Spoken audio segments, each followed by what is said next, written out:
और परखने के बाद तुम सोचो कि फिर इसको परखें, तो पूरा जीवन लगा देना परखते परखते, तुम्हारा उद्धार नहीं होने वाला। उसकी आदतें वैसी बनी रहेंगी, तुम्हारे साथ छल कपट वो करता ही रहेगा। लेकिन समस्या बड़ी, आप लोगों ने ये जो मैं बोल गया इसी के विषय में बता रहा हूँ। आप लोगों ने, कबीर साहब ने तो कहा एक बार परखिए, आप लोगों ने दो दो बार परख लिया। समझिएगा मेरी भाषा को। कबीर साहब ने कहा एक बार परखिए, आपने दो दो बार परख लिया। क्या कहा था? 15-15 लाख रुपए कहा था कि 15-15 लाख रुपए खाते में आएंगे, काला धन वापिस मंगाएंगे। क्या हुआ? भारत को हम सोने की चिड़िया बनाएंगे, पेट्रोल पंप डीजल हम बढ़ाएंगे। बताओ, गैस सिलेंडर, समझ लो ना भाई। इसलिए सावधान हो जाइए। यहीं से मैं कबीर साहब की बात बंद करता हूँ। आगे मैं एने से लगा देंगे, ज्यादा बात है तो एने से लगा देते हैं हाल। देखिए आगे कबीर साहब के बाद किसने लड़ाई लड़ी, ये मैं इसलिए बता रहा हूँ कि हम लोग क्या है बुद्ध में सिमट जाते हैं, एक जात में सिमट जाते हैं कि बुद्ध हमारे श्रेष्ठ। साक जैसे लोग हैं वो कहते हैं हमारे बुद्ध हैं, बड़ा गर्व से छाती ठोक के बात आ जाती, पीछे हट जाती, बात आ जाती बुद्ध की, पीछे हट जाते हैं। तो इसलिए मैं बताना चाहता हूँ कि सब समाज के सभी महापुरुषों ने कहीं ना कहीं अपने हिस्से की हर कंडीशन पर सामाजिक परिवर्तन की लड़ाई इस भारत में लड़ी है, इसलिए बताना चाहता हूँ। फिर उसके बाद लड़ाई किसने सामाजिक परिवर्तन की लड़ी? जो द्वारा फूले ने लड़ी। उसके बाद किसने लड़ी? साहू जी महाराज ने लड़ी, डॉक्टर अंबेडकर ने लड़ी।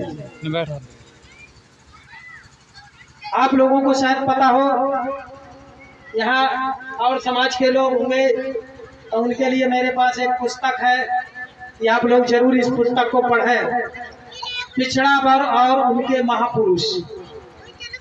इस पुस्तक को आप पढ़िए, जिन्होंने आज तुम्हें यहाँ बैठने का अधिकार दिया। यानी कि जैसे कि बाबा साहब अम्बेडकर के अनुयायी जो लोग हैं, हम भी हैं अनुयायी, ऐसा नहीं है, तो वो सिर्फ बाबा साहब की बात करते हैं, और जो बुद्ध वाले हैं सो बुद्ध की बात करते हैं।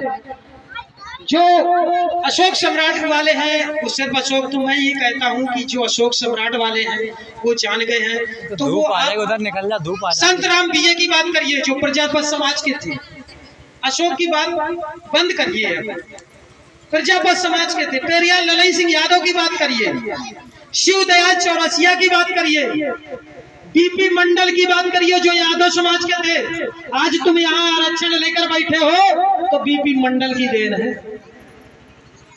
इसी वजह से उनकी बात करिए आप लोग, जो हमारे जागरूक भाई हैं। उनके लिए मैं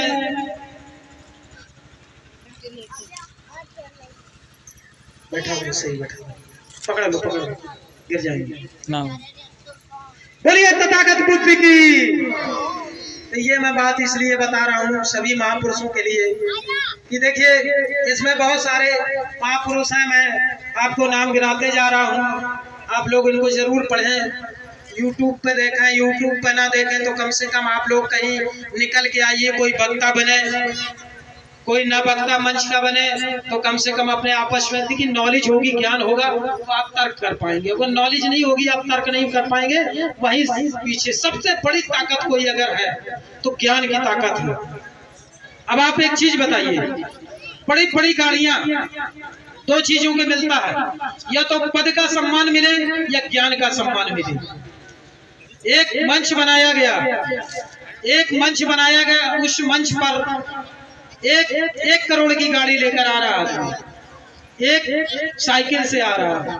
समझिएगा, अगर ज्ञान है जिसके पास तो भी मंच पर बैठेगा, उसे भी सम्मान दिया जाएगा। जैसे हमारे लोग रहते मेरे पास तो साधन ही नहीं है। अरे एक तो साधन है, मोबाइल है, देखो, सर्च करो, निकालो और ज्ञान अर्जित करो, और ज्ञान अर्जित कर लोगे तो तुम्हें भी सम्मान। आज मुझे यहाँ क्यों बुलाया आप लोगों ने, क्यों बुलाया? क्या मैं करोड़पति घर का हूँ?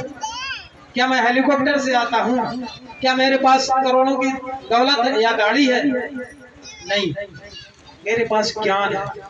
तुम नहीं, आने वाले अगर मार पड़ेगी ना लोगों को, तो हम जैसे लोगों को बुलानी आप लोगों की मजबूरी है। अब बुलाया जाएगा, नहीं बुलाओगे तो मानसिक गुलामी प्रताड़ित कर करके एक बार जैसे हंडी टंगी थी ना और पिछवाड़े में झाड़ू टंगी थी, फिर टंग जाएगी। हमारी लोगों के लिए कोई दिक्कत नहीं कि हम लोग तर्क होंगे और वो हमें ऊपर बैठा देंगे। वो ऐसे ही तो लोग पकड़ते हैं। हमें भी ऑफर है बहुत बड़े बड़े, ऐसा नहीं कि हम आज घूम रहे हैं भारत में तो हमारे लिए भी ऑफर है। वो लोग इसी में नजर रखते हैं कौन लोग पब्लिक की बातें कौन से विचार सुन रहे हैं, पकड़ लेते हैं। लेकिन मैं विचारधारा से समझौता कभी नहीं करूंगा, क्योंकि यही तो विचार ही धारा तो हमारी रह जाएगी। तो देखिए मैं बताता हूँ कि छत्रपति साहू जी महाराज जिन्होंने आरक्षण ज्योतिराव फूले जो माली समाज के थे, ठीक। अब वैसे तो मैं बताऊं कि माली फूले जो महाराष्ट्र में है वो कुशवाहा शाह मौर्य भी लिखते हैं, ठीक है।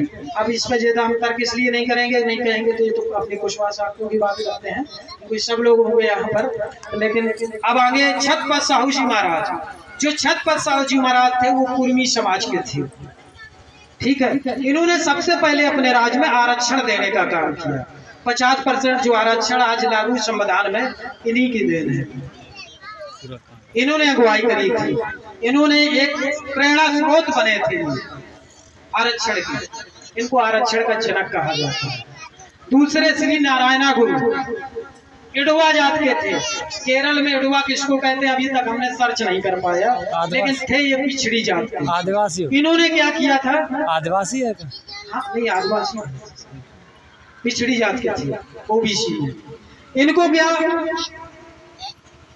इन्होंने जो मंदिर जाती थी ना हमारे माताओं बहनों, तो वहाँ घुसने नहीं दिया जाता था, आज भी नहीं घुसने दिया जाता।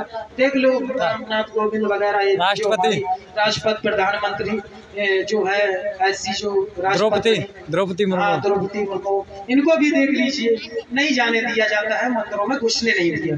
तो उस समय भी बड़ी कंडीशन थी, तो इन्होंने आंदोलन किया, पढ़े लिखे और संस्कृत आज बहुत भाषाओं नॉलेज अच्छा किया।